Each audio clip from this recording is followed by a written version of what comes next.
पाकिस्तान अफगानिस्तान में मौजूद दहशतगर्दों के खिलाफ फैसला कुन कार्रवाई के लिए डट गया। अफगान हुक्काम की जानिब से वाज़ेह पोजीशन लेने से कतराने पर इस्तांबुल मुज़ाकरात को हतमी शक्ल न दी जा सकी।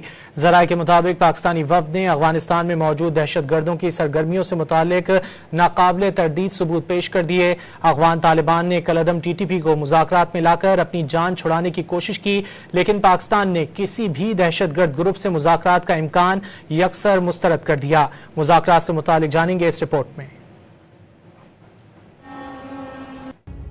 अफगान हुक्काम की हठधर्मी दहशत गर्दों की सरकोबी के लिए मुश्तरका हिकमत अमली की राह में रुकावट बन गई। इस्तांबुल में 25 और 26 अक्टूबर को पाकिस्तान और अफगानिस्तान के दरमियान मुज़ाकरात के 2 अदवार हुए, जहां दोनों इतराफ की तजावीज पर गौर किया गया। तहम अब तक सालिसों की मौजूदगी में मुश्तरका तौर पर किसी लाएमल को हतमी शक्ल न दी जा सकी। दोनों अखबार के मुताबिक मुज़ाकरात के दौरान पाकिस्तान की बुनियादी शर्त यही रही कि अफगानिस्तान में मौजूद दहशत गर्दों के खिलाफ फैसला कुन कार्रवाई की जाए। मुज़ाकरात के दौरान पाकिस्तान ने कलअदम TTP, बलोच लिबरेशन आर्मी समेत दीगर दहशतगर्द ग्रुपों के अफगान इलाके में मौजूद होने के दस्तावेजी शवाहिद पेश किए, जिनमें क़यादत और सरगर्मियों की तफसीलात शामिल थीं। पाकिस्तानी वफ़द ने हालिया वाक़यात में गिरफ्तार होने वाले अफगान शनाख्ती कार्ड्स और तस्वीर भी शेयर की। अफगान तालिबान ने TTP को बराह रास्त मुज़ाकरात में लाने की पेशकश की, जिस पर इस्लामाबाद ने तजवीज़ यकसर मुस्तरद करते हुए कहा कि पाकिस्तान किसी दहशतगर्द ग्रुप से मुज़ाकरात नहीं करेगा और ये तालिबान की जिम्मेदारी है कि वो TTP की सरपरस्ती और सरगर्मियाँ खत्म करें। ज़राए के मुताबिक अफगान वफ़द अपनी सरजमीन पर मौजूद दहशतगर्दी के ठिकाने खत्म करने में हिचकिचाहट का शिकार दिखाई दिया। मुज़ाकरात के दौरान अफगान तालिबान का मौक़िफ़ गैर मुंतकी और ज़मीनी हक़ाइक़ के बरक्स रहा।